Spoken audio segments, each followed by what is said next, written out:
ये वही मीडिया है जो हमारे साथियों के द्वारा, बहुजन समाज के द्वारा गोदी मीडिया की उनको उपाधि दी गई है। ये गोदी मीडिया भारत सरकार की नाकामी को छुपा रही है। राष्ट्र कभी भी समता समानता का पक्षधर नहीं हो सकता। 24 में बहुजनों की राज होगी।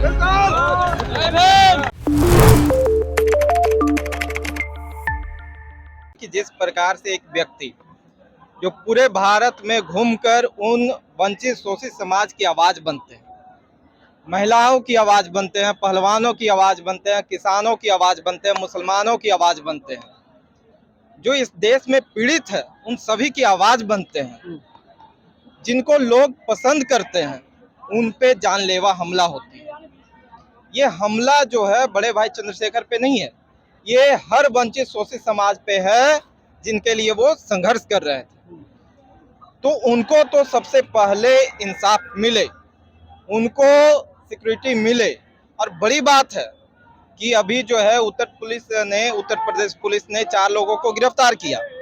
गिरफ्तार करके एक कहानी सुनाई कि ये लोग कहीं भाई साहब को देख लिए, वहीं पे सडनली ये जो है उनके गाड़ी में बंदूक भी आ जाती है, उनके पास गाड़ी भी आ जाती है, वो प्लान भी बना लेते हैं, फिर वो जगह भी सिलेक्ट कर लेते हैं कि हमको यहाँ पे इन पे हमला करनी है।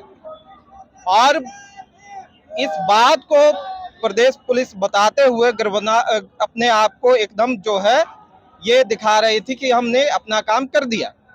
लेकिन हमारी सवाल ये है कि क्या उन बच्चों के पास हथियार कहाँ से आए? क्या उत्तर प्रदेश में कानून व्यवस्था एकदम ध्वस्त हो गई है कि लोग खुलेआम लेके सड़कों पे बंदूक घूम रहे हैं? क्या उन बच्चों के पास, जिनके पास खाने को नहीं है, उनके पास गाड़ियां कहाँ से आ रही है? वो बच्चे जो अभी ये अच्छे और बुरे का समझ नहीं है, वो ये कैसे समझ रहे हैं कि इतने बड़े नेता पे हम हमला कर दें? तो इसके पीछे कहीं ना कहीं एक बड़े व्यक्तियों का हाथ है। भाई साहब, आप बिहार से आते हैं? जी बिल्कुल। बिहार में कहाँ से हैं आप? बिहार गया जिला आजाद समाज पार्टी का हम गया जिला अध्यक्ष है।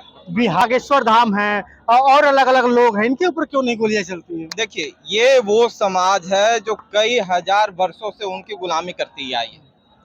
अब ये समाज जो है संविधान की बदौलत, हमारे कई महापुरुषों की संघर्ष और उनकी कुर्बानियों की बदौलत, बाबा साहब के संघर्ष और कुर्बानियों की बदौलत, संविधान की बदौलत ये समाज मान सम्मान स्वाभिमान से जीना सीखने लगी है।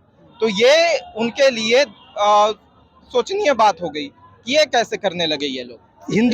हिंदू राष्ट्र से सहमत है नहीं? बिल्कुल नहीं सहमत। क्यों नहीं? हमारे जो आदर्श हैं, हमारे जो गुरु हैं, भारत का संविधान रचयिता ही ये बात को वो क्लियर किए हैं कि इस देश में हिंदू राष्ट्र घोषित होना इस देश के लिए दुर्भाग्यपूर्ण होगा। हिंदू राष्ट्र कभी भी समता समानता का पक्षधर नहीं हो सकता है। इसकी नींव जो है असमानता पे टिकी हुई है, इसकी नींव जो है भेदभाव छुआछूत पे टिकी हुई है। इसलिए इस देश को कभी भी हिंदू राष्ट्र मत बनने दें। कहाँ छुआछूत है? आप देखिए, पाकिस्तान की महिला इसी दिल्ली के सटे गांव में आ जाती है और वो स्वतंत्र है, खुश है, मीडिया पूरी उनके बारे में बता रही है, और आप कह रहे हैं कि छुआछूत होता है। मीडिया जो है, मुसलमान है वो भी। मीडिया जो है भारत सरकार की नाकामी को छुपा रही है। आपको भी पता होगी, ये वही मीडिया है जो हमारे साथियों के द्वारा, बहुजन समाज के द्वारा गोदी मीडिया की उनको उपाधि दी गई है। ये गोदी मीडिया भारत सरकार की नाकामी को छुपा रही है। एक महिला, एक आम महिला जो है पाकिस्तान से भारत आ जाती है, इसमें क्या उनकी नाकामी नहीं है? ऐसे ही पुलवामा हमला तो हुई, अगर एक महिला आ सकती है तो आतंकवादी क्यों नहीं आ सकता है? ये इंटेलिजेंट की हमारी कमी है। ये सीबीआई और आईबी पे ये सवालात खड़े हो जाते हैं कि आपके देश में एक महिला कैसे घुस गई। ये खुशी की बात नहीं, हमारे लिए दुख और शर्म की बात है। इस देश के लिए शर्म की बात है कि एक महिला 4 बच्चों के साथ घुस जाती है। बीजेपी कहती है कि महिलाएं सुरक्षित हैं, जबकि मणिपुर में जो है कि बहुत शर्मनाक घटना घटी है। 2 दिन से वो घटना ट्रेंड कर रही है। अभी तक उनके ऊपर सही से FIR नहीं किए गए थे। आनंद फानन में FIR होते हैं, 4 लोग गिरफ्तार होते हैं। अभी सरकार चुपचाप बैठी हुई है। देखिए, बीजेपी ने और खास करके नरेंद्र मोदी जी ने साफ कहा था इस देश के वासियों से कि बेटी पढ़ाओ और बेटी बचाओ।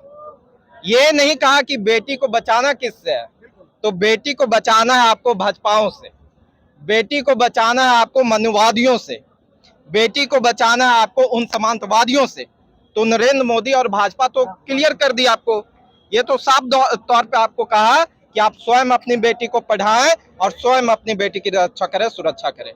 आप जो जिक्र कर रहे हैं ये सिर्फ मणिपुर की घटना नहीं है, पूरे भारत में लगातार हमारे माँ बहन बेटियों के साथ बलात्कार होती है, लगातार जो है उनके ऊपर शोषण, अन्याय, अत्याचार होती है, ये लगातार हो रही है। कुछ चीजें जो है सामने उभर कर आती है जिसके ऊपर आप सभी मीडिया के और अन्य साथी जो है उस पर प्रतिक्रिया देते हैं तो वो हाईलाइट हो जाती है, लेकिन प्रतिदिन यहाँ सैकड़ों महिलाओं के साथ बलात्कार होती है, ऐसे घटना हो रही है।